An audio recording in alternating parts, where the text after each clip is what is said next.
Tingnan niyo po ang panahon ngayon sa Dubai. Ang dilim po ng kalangitan, malakas pong ulan to. Yan po, uulan. Raining is coming. Tingnan niyo po.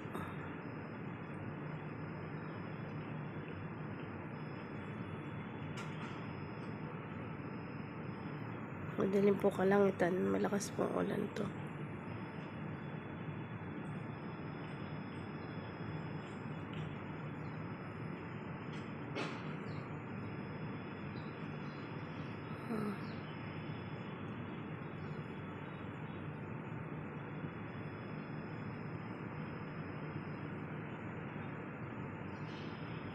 Ayan po.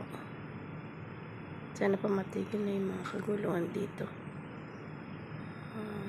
Tapos na po ang Eid nila. Ayan na po. Online na naman kami.